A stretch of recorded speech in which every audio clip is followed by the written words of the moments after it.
믿음은 뭐 우리가 아무리 강조해도 지나치지 않습니다. 하나님을 만날 때 또 우리가 구원받는 거 전부 믿음으로 됩니다. 믿음으로 아니 되면은 그건 잘못된 것이죠. 근데 여러분 다른 종교들이나 종교다원주의나 샤머니즘이나 이런 것들을 보면요, 무슨 제사를 통해서 또 뭐 푸닥거리를 통해서 뭐 구슬한다든지 여러 가지 방법을 통해서 접신을 하죠. 또 뭐 뉴에이지 음악 같은 것도 있고 어떤 문화적인 매개체를 통해 가지고서 신을 접신하는 그런 것도 있어요. 태교라는 것도 상당히 위험해요. 태교라는 것을 통해서 그 음악을 통해서, 그런 음악들이 주로 뉴에이지 음악인데 하나님이 역사하기보다는 다른 영이 역사하기 쉬워요. 그러니까 그런 것을 통해서 왜 위험하냐 하면요, 고요한 음악을 들으면서 마음이 평안해지잖아요. 그러면은 하나님의 필요성을 못 느끼게 돼요. 그게 제일 무서워요.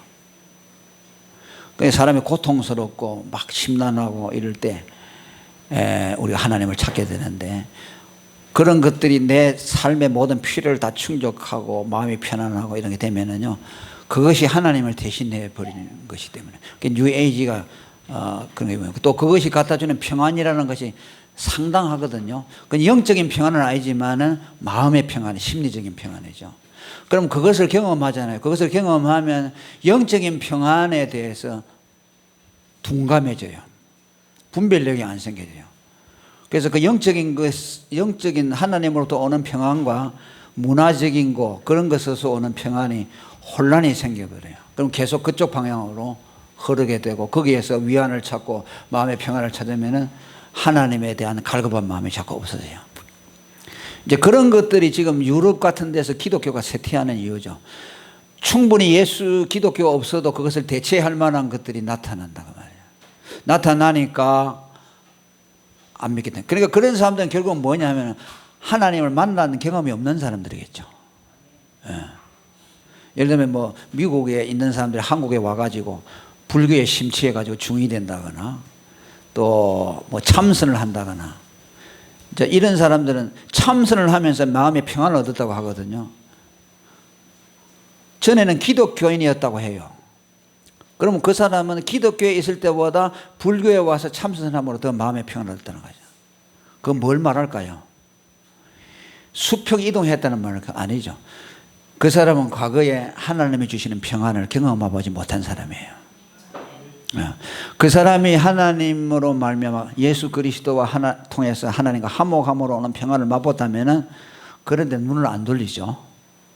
이단에 빠지는 사람도 마찬가지고 다른 종교에 빠지는 것도 마찬가지죠.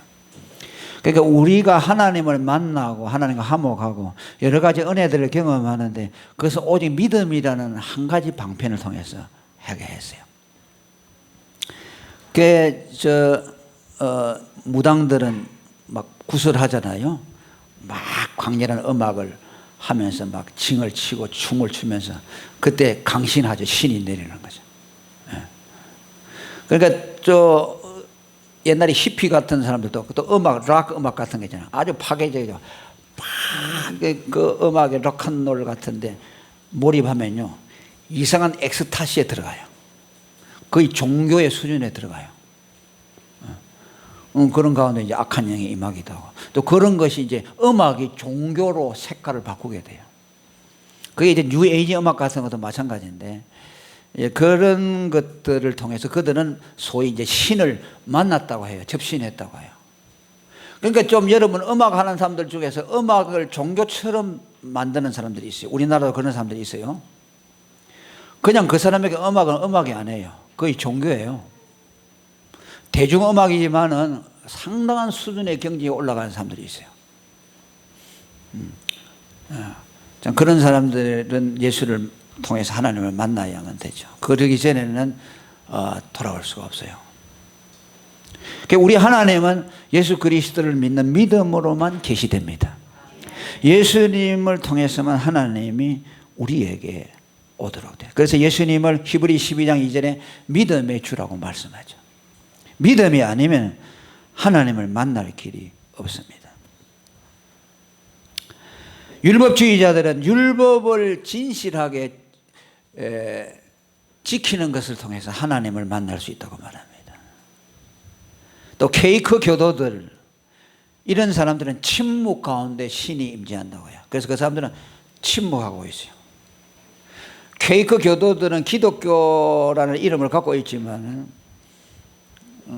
정상적인 기독교가 아니죠. 그들은 설교라는 것이 없습니다. 말씀이 없고 침묵하고 명상하는 가운데서 하나님이 임재한다고 그래요. 그들 나름대로 대단한 체험을 해요. 케이크다라는 말이 뭐냐면 진동한다는 말이죠. 거기서 하나님이 내리면 막 진동하는 거예요. 사람들이 막 몸을 떨어요. 그 이제 함석헌 씨 같은 분도, 그분은 처음에 무교회주의자로 나갔다가 나중에 케이크 교도로 됐는데, 그분들이 평화 운동 같은 걸 많이 해요. 서울에도 그런 모임이 있어요. 그 케이크 교도들 가운데 세계적으로 유명한 사람들이 많습니다. 영향을 끼친 사람들 많아요. 무저항 평화주의 이런 것도 많이 부러지고 공동체 운동 같은 것도 많이 합니다. 그들은 아까도 말한, 우리는 복음을 통해서 예수 그리스도를 믿음으로 하나님을 만나죠. 이 사람들은 다양한 통로를 통해서 만난다고 합니다. 그러니까 정상적인 하나님의 만남이라고 할 수 없죠. 금욕주의자들은 금욕과 고행을 통해서 하나님을 만나요. 이상한 일이죠. 고행을 하고 고통스러운데 그들은 거기에서 신을 만나는 것이죠. 힌두교 같은 것도 그런 경향이 있죠. 힌두교 막 자기 몸을 자해합니다. 그 막 칼을 가지고 자기 몸을 자해하는데 그게 이상한 희열이 느껴질 때 그것이 신이 자기에게 강림했다고 그렇게 말합니다. 그러니까 신을 만난다는 통로들이 종교와 여러 가지 방법들에 대해서 많이 말해주고 있습니다. 자, 그런 것들은 우리가 신빙성을 부여할 수가 없습니다. 오직 하나님은 예수 그리스도 믿음으로 만나기 때문에 예배를 인도하는 사람들이나 또 교회에서 성도들을 인도하는 사람들은 여기에 대해서 분명한 인식이 있어야 됩니다. 다른 것이 침투하지 못하도록 해야 됩니다. 아멘. 다른 종교다원주의적인 방법이라든지 비복음적인 것들을 가지고서 하나님을 만나게 할 수 없어요. 지금 서울에 뭐 유명한 유수한 교회들이 그런 것들, 교회들이 들어 있어요. 천주교에서 하는 영성훈련 같은 걸 그대로 도입을 하고 촛불 켜놓고, 그죠? 촛불 켜놓고 향도 피우고 이래가지고 명상하고 앉았습니다. 정통 교회들 중에 상당한 영향력을 가진 교회들 중에도 그런 교회들이 있습니다. 그런 거 보면 참 안타깝죠.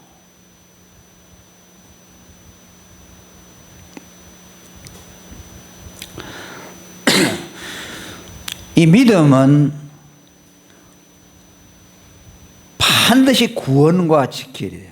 그러니까 믿음을 쓸 때는 성경은요, 반드시 구원과 연관 지고 있어요.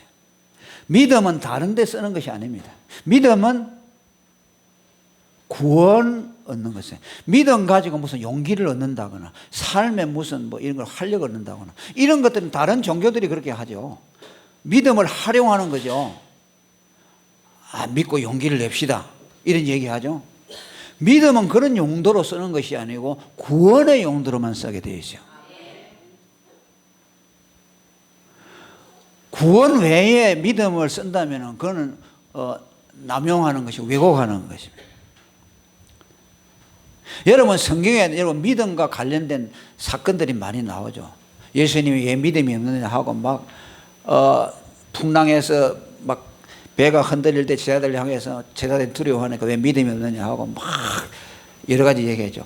그 믿음들을 보면 그 상황 안에서만 믿음을 이해하면요, 마치 인간이 처한 상황에서 그 상황을 벗어나기 위해서 믿음이 필요하다 이렇게 적용하기가 쉬워요. 그거 아니에요. 그것이 아니고 그 믿음 속에서 예수 그리스도를 부각시켜서 예수 그리스도가 하나님의 아들 그리스도라는 것을 믿도록 하기 위해서 그 상황이 설정된 거예요. 그런데 사람들은 그걸 안 보고 그 상황 속에서 그것이 해결되어 나가는 해결점만, 결과물만 가지고서 그 믿음을 연결시키려고 해요. 그러면은 그게 이제 신념화 되어버리고 로버트 슐러처럼 불가능은 없다. 또 믿는 자에게 능치 못하니라. 이래가지고 이걸 생활에다가 문제에다가 전부 이렇게 접목을 시켜가지고 해나가죠. 그러니까 믿음이 전부 왜곡되어 버리죠. 믿음은 구원에만 써야 돼요. 종교개혁자들이 다 그렇게 했어요. 칭의, 어렵다함을 받는데. 성경에 나오는 모든 믿음이 나오는 사건들, 환경들도 무엇이냐? 예수를 하나님의 아들 그리스도로 믿어서 구원 얻도록 하기 위해서. 베드로가 여러분 예수님 따라 나선다고 해가지고 또 물고기 잡으러 갔잖아요. 밤새도록 물고기를 잡아도 헛당쳤는데 예수님이 와가지고서 깊은 곳에 가서 그물을 던지라고 하니까 물고기가 많이 잡혔죠. 그러니까 보통 그거 가지고서 이제 어떻게 설명을 합니까? 설교할 때 목사님들이 자, 하나님의 말씀에 순종하면 깊은 곳에서는 물고기가 없는데 그래도 예수님의 말씀에 순종해서 던졌더니 물고기를 잡았다. 그러니까 우리가 하나님의 말씀에 순종하면 복을 받는다. 보통 그렇게 얘기하죠. 그게 아니에요. 믿음을 그 복 받는 데다가 갖다 붙이는 거잖아요. 그래서 성경은요 방대해가지고 갖다 붙이는 대로 돼요. 그 교인들은 다 그렇게 알아먹죠. 아 그렇구나. 아 우리도 깊은 데 가서 그물을 던지자. 믿음을 그렇게 쓰는 거죠. 그게 아니고 뒤에 보면 뭐라고 했어요? 그것을 보고 베드로가 뭐라고 했어요? 이분이 말씀하신 분이 하나님의 아들 그리스도라는 것을 확인했어요. 죄인을 떠나소서. 그렇죠? 주여 죄인을 떠나소서 그 앞에 무릎을 탁 꿇습니다. 그것을 통해서 예수가 하나님의 아들 그리스도라는 걸 믿었죠. 물고기를 많이 잡았다는 거기에 초점이 있는 것이 아니고 그리고 그 다음에 또 뭐라는지 압니까? 내가 너로 사람을 낚는 어부가 되게 하리라 그랬어요.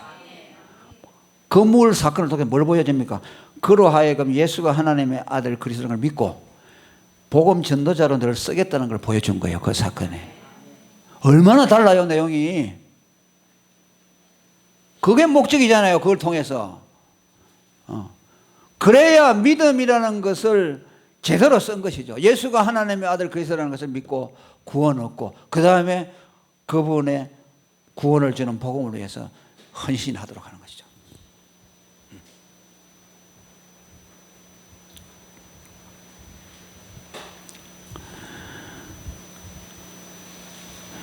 그래서 칼빈은 이런 말을 했습니다.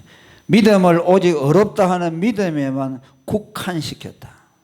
그에게 있어서 성경적인 믿음이라 구원하는 믿음, 구원에 이르게 하는 믿음이었다. 칼빈이 신앙이라는 용어에 복음이라는 수식어를 붙여서 복음 신앙으로 말하기 좋아한 이유도 신앙 믿음은 뭐냐? 죄인이 회개하고 제사함 받아 천국 자녀가 되게 하고 어렵다함을 갖다 주는 것으로 보았기 때문이다. 여기 어디 다른 건 무슨 요리가 있어요? 무슨 환경적인데 뭐 물고기 잡아서 뭐 깊은 데 가면 뭐 했나? 어디가 있어요? 전부 구원하고 연결되어 있어요. 그러니까 성경은 뭐냐? 성경의 주제는 예수 그리스도라고 그랬죠. 성경이 내게 되는 거. 그럼 예수 그리스도를 통해서 뭐냐? 예수를 믿도록 하게 믿어서 구원하도록 하기 위해서. 그래서 성경은 구원의 책이고 그 구원은 믿음으로 온다는 것을 말씀합니다. 조나단 에드워드라는 사람도 이렇게 말했습니다. 하나님의 진노 아래 놓인 죄인이라는 그의 설교에서 그리스도를 믿어 지옥의 불구덩이에서 구원받으라. 그것이 믿음의 요지다. 그러니까 최권당 목사님이 전도하면서 예수 천당 불신죠. 그게 정통이요. 사람들은 비웃지만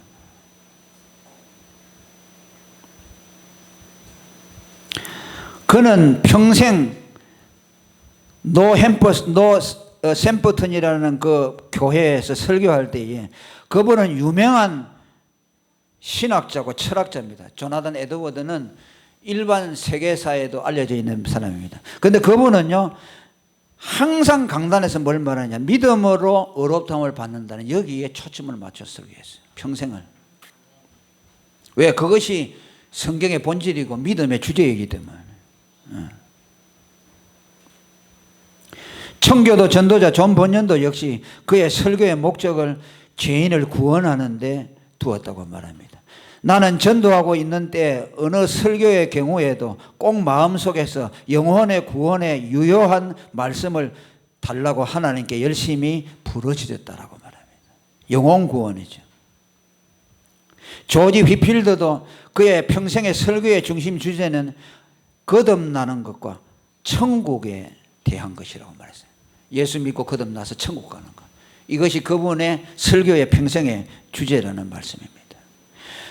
우리의 믿음이 구원을 지향하지 않는다면 목적지 잃은 배와 같다고 말씀을 했습니다. 오늘 이 오염이 된 강단들에서 얼마나 여기에서 이탈돼서 잘못된 것이 선포되고 있습니까? 설교 주제가 다 여기에서 벗어난 경우가 많죠. 전도지 같은 것도 보면은 복음보다는 세상적인 어떤 욕구를 위한 것들이 많습니다. 그리고 이 믿음이라는 것은 예수 그리스도를 믿음으로 그 안에 예수 그리스도의 능력이 함께하는 것을 통해서 삶 속에서 하나님의 능력을 나타내는 데 있다고 두 번째 중요성을 우리에게 말씀합니다. 오직 의인은 믿음으로 살리라는 말씀은 칭의의 복음일 뿐 아니라 우리 성도들이 살아가는 삶의 원리이기도 합니다. 우리 예수 믿는 사람은 믿음으로 살아야 됩니다. 모든 것을 할 때. 이 믿음이라는 것은 무엇을 말씀할까요? 내 안에 계신 하나님의 능력이 내가 삶 속에서 어떠한 고난과 어려움과 위기가 닥칠지라도 믿음으로써 그것에 지지 않고 끝까지 이기고 대항해 나가는 것을 통해서 하나님의 능력을 나타내는 사람. 꼭 무슨 성공을 해서 그걸 나타내는 게 아니라 도무지 사람으로서 참을 수 없고 견딜 수 없는 상황인데 끝까지 믿음을 지킴으로써 그것을 감내해내고 이겨내는 것을 말합니다. 루트가 그랬죠. 당대의 골리앗 로마교에 대항해서 종교개혁의 위협을 달성했습니다. 또 후서 같은 순교자, 위클리프 같은 순교자, 그들은 순교를 통해서 하나님의 능력을 증거했습니다.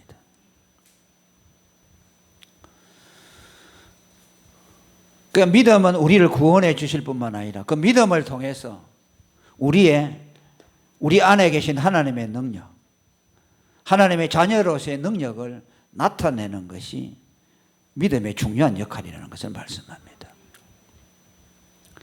왜? 믿음보다 하나님이 기뻐하는 일이 없기 때문에.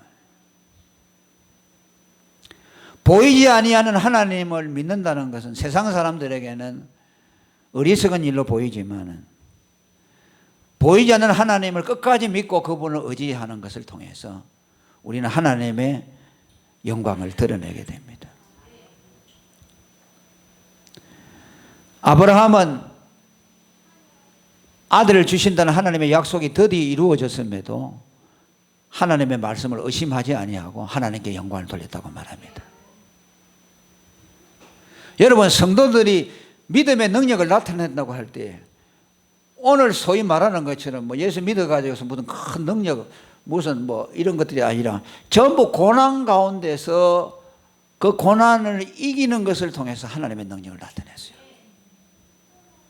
야, 저 사람은 저런데도 예수 믿네? 아, 이건 나 같으면 예수 안 믿겠는데 예수 믿는다고 저래도 예수 믿네. 여러분, 나는 그것이 참 좋아요. 어떤 사람들은 예수 믿어가지고 뭐 엄청난 성공을 했다고 막 간증하죠. 나는 그거에는 별로 관심이 없어요. 정말 어려운 가운데 주님 말씀을 사랑하고 주님의 교회와 복음을 위해서 충성하는 사람 있잖아요. 믿음을 변치 않고 하는 사람. 그런 분들이 위대한 것이죠. 그 성경에 여러분 히브리서 11장에 믿음에 나오는 사람들 보세요. 전부 그런 사람이에요. 산업을 빼앗겨도 믿음 때문에 그것을 기쁘게 당했다고 말이죠. 또 순교가 죽을 기회가 왔을 때 더 좋은 부활을 얻고자 하여 구차의 죽음을 면하지 아니했다. 전부 그런 거죠. 뺏기고 죽고 망하고 그런데도 끝까지 믿음을 지켰다. 충성했다. 이보다 큰 능력이 어디에 있겠습니까? 우리는 다 평안하기를 원하고 예수 믿고 잘 되기를 원하죠. 저 자신도 그런 마음을 가지고 있어요. 그러나 우리가 그걸 가만히 좀 생각해 봐야 돼요. 그래서 자꾸 그런 방향으로 나가죠. 지금 하나님이 내게 주신 것에 대한 생각 안 하고 여기에서 조금 더 나아가고, 정말 뭐 10가지 있는 가운데서 하나님이 6가지 7가지 줬고 3가지 4가지가 부족하면은 거기 감사하고 6가지 7가지 가지고 하나님께 충성하려고 안 하고 그 3가지 4가지 못 가진 거 가지고 그거 달라고만 앉아서 쪼르는 것이요. 그렇게 살면 안 된다는 말이에요. 6개 받아서 많이 받았잖아요. 그러면 그거 가지고서 감사합니다 하고 주님의 일을 해주셔야 되는데 그 3가지 못 받은 거 가지고 옆 사람하고 비교하고 나는 지금 30병 사는데 저 집은 50병 사니까 저거 어떻게 하든지 저거 받아야 되겠다. 그거 위해서 기를 쓰고 기도하고 있고. 그건 내가 볼 때는 그건 그렇게 하면 안 된다고 봐요.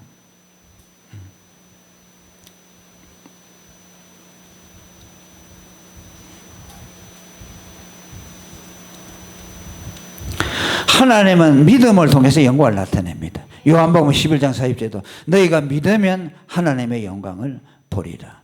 그래서 예수 믿는 사람이 믿음을요 하나님의 가장 기뻐하는 일로 치고, 그래서 저는 그래요. 어떤 때 낙심이 되고 그래도 야 이때 내가 믿음이 약해지면 하나님 영광을 가려.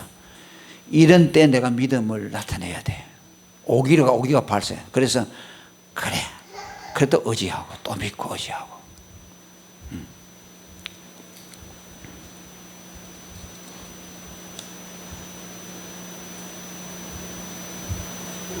아까도 말했습니다만 믿음, 소망, 사랑 가운데서 가장 앞선 것이 사랑이죠. 기독교 예수님이 사랑이라고 했잖아요. 하나님은 사랑이라고 했잖아요. 그런데 우리는 기독교를 보고 믿음의 종교라고 하죠. 믿음을 앞세우죠. 왜? 사랑도 믿음에서 나오기 때문에. 예수를 믿어서 하나님의 사랑을 알 때에 그 사랑의 힘으로 우리가 살아가는 거죠.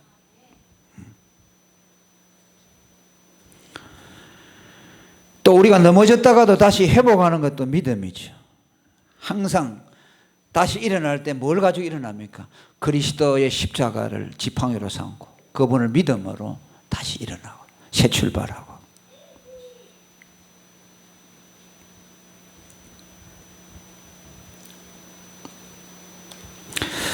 그리고 좀 넘어가서 우리는 또 무엇을 믿어야 하는가에 대한 문제를 말씀하려고 합니다.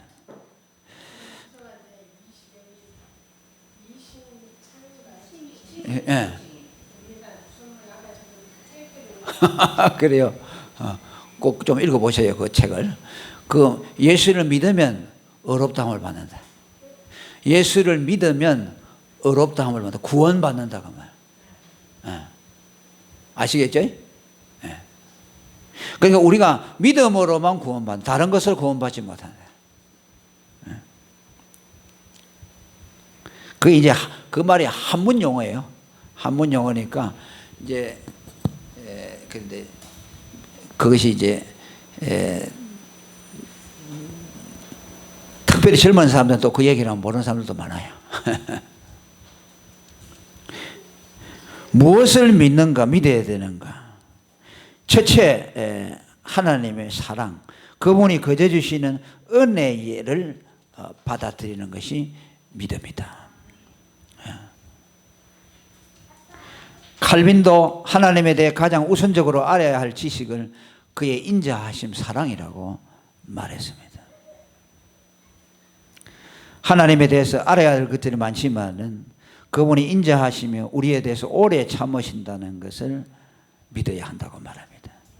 만일 하나님이 우리를 참아주지 않는다면 우리는 벌써 하나님 앞에 버림을 받아야 될 사람들입니다.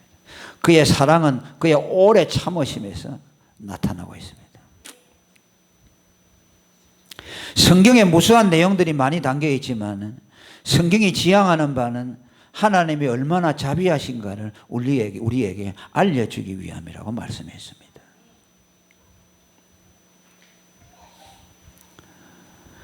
믿음은 우리를 향하신 하나님의 자비로우심에 대한 지식이고, 그 자비로우심은 그리스도 안에서 값없이 주어진 약속에 근거한 것이고, 그 약속은 우리 믿음의 토대에 있다고 말합니다. 그리고 그 자비하심은 그리스도 중심이라고 말씀합니다.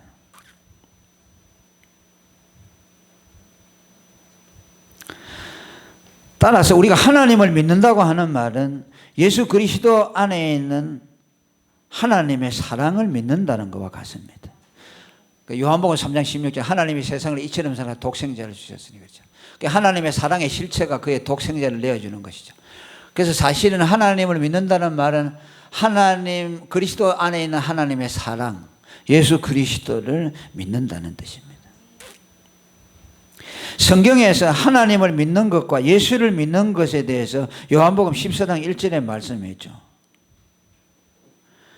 이 말은 같은 말입니다. 하나님을 믿는다는 것과 예수를 믿는다는 것은 같은 뜻입니다. 또한 이것은 하나님의 공의와 그의 사랑을 믿는다는 말이라고도 바꾸어 말할 수 있습니다. 하나님을 믿는다고 하면서 예수님을 믿지 못하고, 예수님을 믿는다고 하면서 하나님의 자비를 믿지 못하는 것은, 이것은 일종의 논리 모순이라고 말할 수 있습니다. 우리에 대한 하나님의 사랑은 막연한 것이 아니고 그리스도 안에서 보정된 사랑이라고 말합니다. 그것은 혼인식 때 신랑이 신부에게 사랑의 증표로 반지를 주듯이 하나님은 우리를 사랑한다는 보정으로 그의 아들을 우리에게 주었습니다. 그래서 우리는 예수님을 볼 때마다 하나님의 사랑의 증표로 받아들여야 됩니다. 예수님을 보면서 하나님이 나를 사랑하는 것을 믿지 못한다면 그건 잘못된 것이죠. 하나님이 세상에 이처럼 사랑해서 독생자를 줬다 그랬잖아요. 그게 사랑이죠. 다른 데 가서 사랑을 찾으면 안 돼요.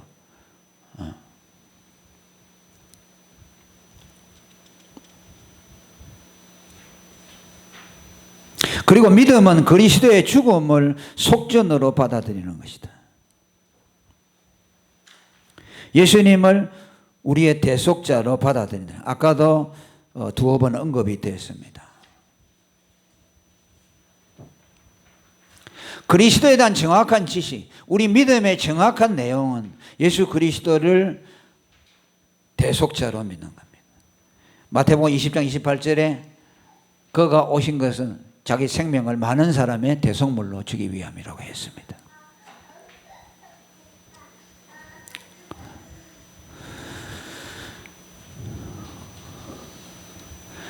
베드로가 주를 그리스도여 살아계신 하나님의 아들이라고 말했을 때 예수님이 그를 지극히 칭찬한 것은 예수님을 제대로 이해하는 사람들이 그 시대에 많이 없었기 때문이죠. 그게 얼마나 예수님이 그렇다고 했고 놀랐죠. 그렇게 칭찬할 만큼 그 고백은 귀했다는 말씀입니다. 그러니까 베드로는 예수를 사람의 몸을 입고 오신 하나님, 우리의 죄를 위해 죽기 위해서 오신 사람의 몸을 입으신 하나님으로 믿었다는 말씀입니다. 그리고 이것을 뭐라고 했습니까? 네게 알게 한 것은 혈육이 아니요 하늘에 계신 내 하나님이라고 그랬어요. 사람의 지식으로 가질 수 없다는 말씀입니다. 제단에 짐승의 피를 뿌리는 것은 예수 그리스도가 대속주로서 우리를 위해 죄값을 대신 지불할 것을 예표하고 있습니다. 레위기와 많은 제사 예법을 통해서 우리에게 나타내고 있습니다. 믿음을 그리스도의 피뿌림을 받는 것이라고 말한 것은 예수 그리스도에 대한 믿음이 그분을 대속주로 믿는다는 것을 말씀합니다. 성경에 그리스도의 피뿌림을 얻는다는 말을 믿음과 동일시하고 있습니다. 그리스도의 살과 피를 마시는 것을 믿음이라고 말씀합니다. 예수님의 죽음을 자기의 죽음으로 받아들인다는 말씀이죠. 그래서 성경에는 예수님의 피를 믿는 자는 말씀들이 나옵니다. 나오고 찬송가에도 그런 내용들이 많습니다.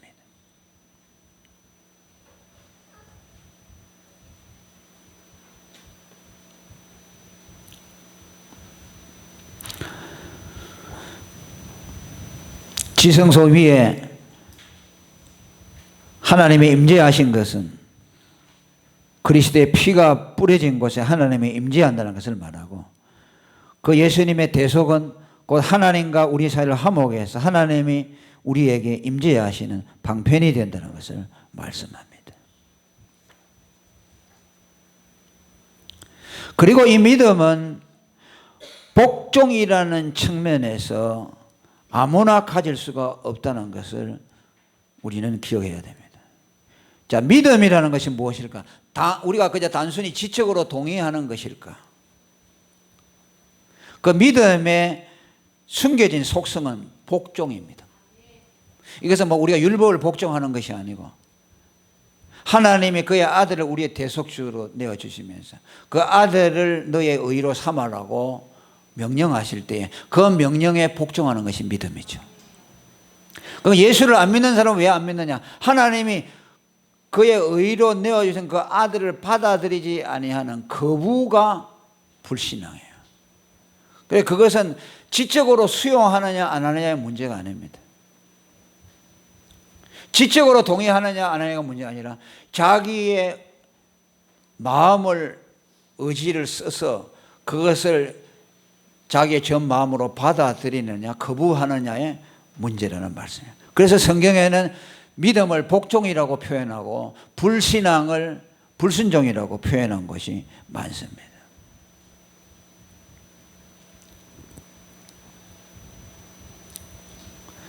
그러므로 이 믿음이라는 것은 복종이기 때문에 사람이 할 수 없다는 결론을 우리가 또 가질 수가 있어요. 복종이라는 것은 무엇입니까? 거기에 능력이 필요합니다.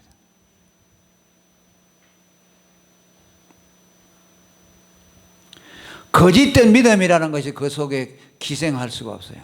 내가 전심으로 그것을 받아들이고 순종하는 마음으로 수용하지 않는 한 믿음을 가질 수가 없기 때문입니다. 우리가 믿음이라는 데 의심이라는 것은 현학적인 냄새를 풍기죠. 그건 무슨 지식적인 문제, 그죠? 무슨 논정에 대한 것, 이런 것을 떠올리기 쉽지만 사실은 하나님의 권위에 대한 복종과 불복종의 문제입니다. 하나님이 우리를 구원하기 위해서 그 아들을 우리의 의로 세워서 주었는데 그것이 하나님의 권위죠. 이것을 받아들이면 네가 구원을 받을 것이다.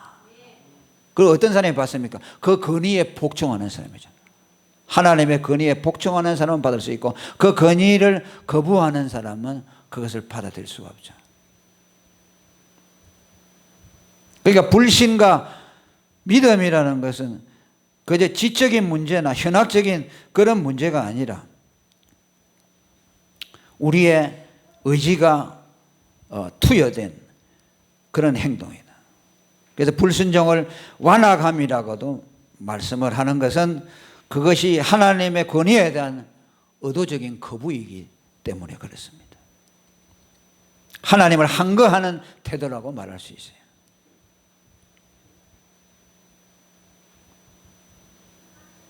그렇기 때문에 예수를 믿고 구원 얻으라고 하는 말씀 속에는 지엄한 하나님의 명령이 들어 있습니다.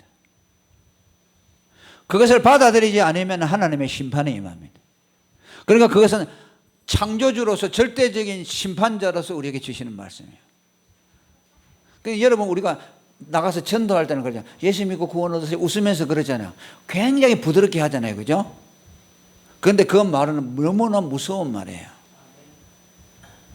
왜냐하면 그것을 거부하는 사람에게 하나님의 심판이 임하잖아요. 그 말을 듣는 사람은 예수 믿고 구원 얻으세요. 참 가볍고 부드럽죠. 그건 엄청난 무게를 가지고 있어요. 믿는 자는 심판을 받지 않으지만 믿지 않는 자는 벌써 심판을 받았다. 복음에는 하나님의 지엄한 명령이 들어있고 그 명령과 함께 그것을 거부하는 자에 대한 하나님의 심판이 거기에 함께 있기 때문입니다.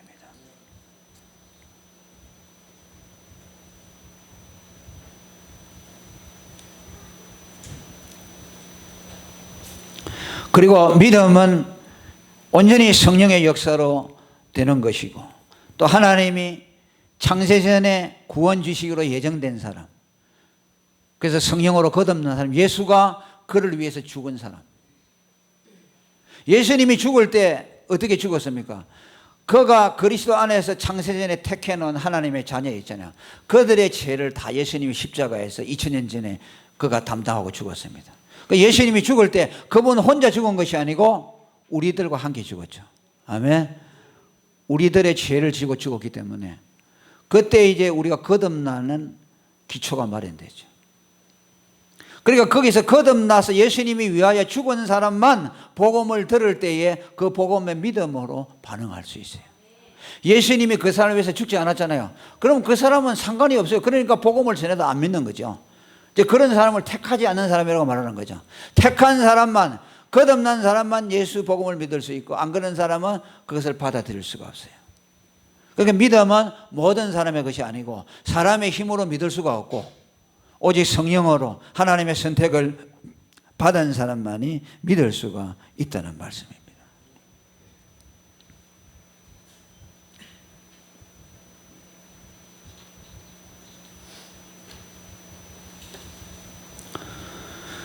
그 다음에 계시적인 믿음입니다. 이 계시적인 믿음이라는 것은 뭐냐면 예수를 믿음이 그 믿음을 통해서 하나님을 인식하게 된다는 것을 말합니다. 이것을 어거스틴은 믿음 인식론이라고 말합니다. 하나님은 믿음을 주어서 우리를 구원하지만 또 믿음을 통해서 하나님을 알게 된다고 말합니다. 그것은 예수 그리스도를 믿음으로 하나님과 우리 사이에 막혔던 원수의 담이 무너지기 때문에 하나님이 우리에게 자신을 나타낸다. 그렇게도 말할 수 있지만 또 믿음을 통해서 그 죄의 담이 무너진과 함께 하나님이 자신을 또 계시해 주는 측면이 있다는 말씀이죠.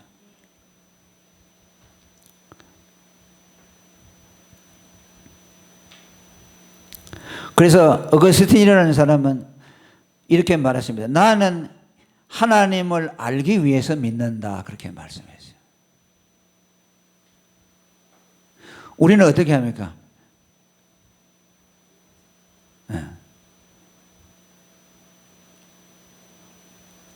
이해하고 믿는다. 그렇게 하죠. 하나님을 이해해야 믿는다. 그러죠. 그런데 어거스틴은 이해하기 위하여입니다. 믿음으로 이해할 수 있다. 하나님을 알 수 있다. 믿어야만 안다. 이해하는 것이 먼저가 아니고 먼저 믿으라는 것이죠.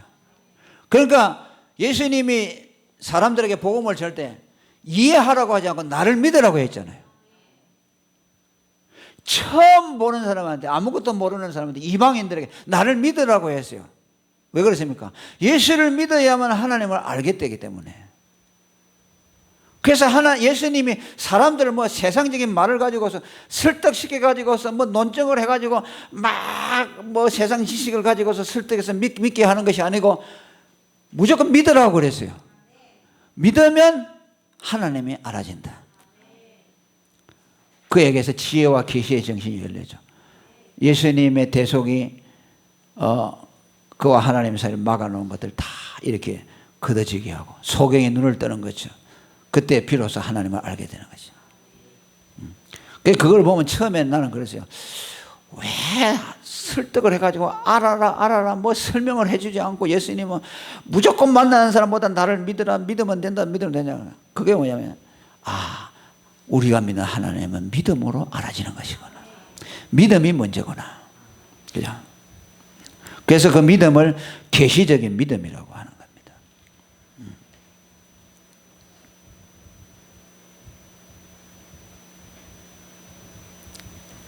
그러니까 유대인들은 그 바리새인 세계는 전통 속에서 많은 교육을 받았잖아요. 뭐 암시적인 교육도 받고 뭐 여러 가지 뭐 율법 이런 교육을 받았으면서도 그 정도 받았으면 하나님을 알 것 같잖아요. 하나님을 모르잖아요.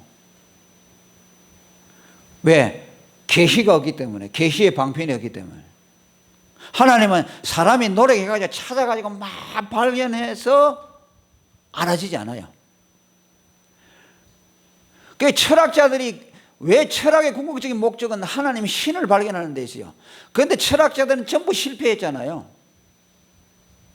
플라톤이 철학해가지고 하나님 만났습니까? 못 만났죠. 그들이 만들어낸 것은 이데아라는 것은 천국 비슷한 거 뭐 이렇게 만들어냈지만은 그거 만났다고 하는 신이라는 하나님이 아니죠. 인간의 지혜를 가지고 하나님을 알 수 없어요. 아무리 노력을 해도 안 돼요. 그죠? 그렇게 바울이 뭐랍니까? 하나님이 사람의 지혜를 헛것으로 만들었다 그랬죠. 그 누구에게 하는 겁니까? 헬라의 철학자들에게 한 말이에요. 인간이 자기 지혜를 가지고 찾아서 막 노력해서 더듬어 가지고 하나님을 아는 것이 아니고 예수 그리스도를 믿을 때만 하나님이 나타나요. 그래서 예수 그리스도를 계시라고 하고 그리스도를 믿는 믿음을 계시적인 믿음이라고 하는 거죠. 그런데 딱 하나님에 대한 교육도 안 받고 이방인들이죠. 뭐 아브라함 이름도 모르고 천지 창조가 어떻게 되는지도 모르고 그런데 예수를 딱 믿어버리니까 하나님이 환하게 밝혀지는 것이죠. 그러니까 그때부터 바울이 뭐라고 했어요? 사람의 지혜를 다 버렸어요. 그거 가지고 사람들 설득해가지고는 뭐 그분이 뭐 철학 박사고 뭐 논리학 박사고 뭐 얼마나 공부를 많이 했어요. 근데 그거 가지고 안 된다는 거 알잖아요. 하나님은 사람의 지혜를 헛것으로 만들기 때문에 오직 예수의 십자가만이 지혜라고 했잖아요. 예수 십자가만이 지혜라고 하는 건 예수만이 계시라는 것이요. 하나님을 계시해 준다. 계시해 주는 지혜라는 말이에요. 그러니까 계시라는 말은 열어서 보여준다는 뜻이에요. 내가 찾는 것이 아니고 하나님이 그 카텐이 여기 있는데 카텐을 딱 열어서 볼 때 바같이 보이잖아요. 그러니까 하나님이 우리에게 계시를 줬다는 말은 저 가리워진 하나님을 저 카텐을 열어가지고 보여준다. 나 여기 있다고 얼굴을 썩 내민다. 그런데 그 카텐 여는 그 계시가 뭐냐면 예수님이라는 것이요.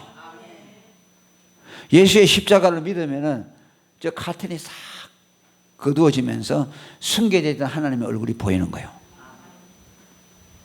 그래서 그리스도를 계시라고 하고 또 그리스도를 믿는 믿음을 계시적인 믿음이라고 그렇게 표현을 하는 겁니다. 그래서 우리는 기독교인의 사상을 계시 의존 사상이라고 하는. 그건 뭔 말이냐면요, 성경이 말하는 대로 생각하는 겁니다. 자기 마음대로 생각하면 안 돼요. 계시 의존 사상이에요. 성경적으로 사색을 해야 돼요. 사색이 매우 위험한 겁니다.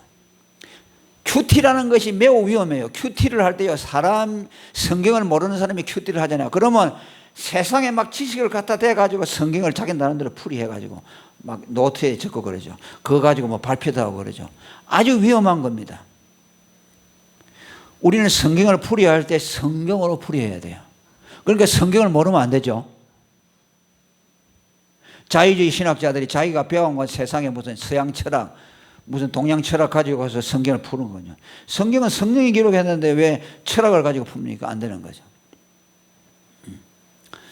그래서 계시이신 그리스도, 그분을 믿는 믿음, 그 믿음을 통해서만 되고, 우리는 언제나 상상을 하고 생각할 때도 성경적인 생각을 해요. 성경이 아닌 것은 생각을 갖다 버리고 그런 훈련을 많이 해야 돼요. 이제 다 해갑니다. 하나 남았어요.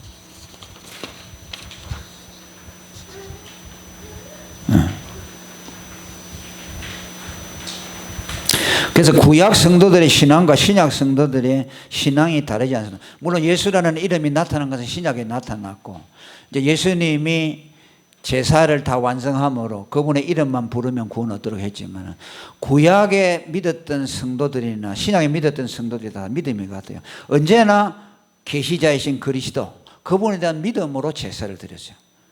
그 피를 바치면서 앞으로 장차 하나님의 아들이 사람의 몸을 입고 와서 우리를 위해 죽을 것입니다. 하나님, 그분이 언제 오실 겁니까? 그분 빨리 보내주세요.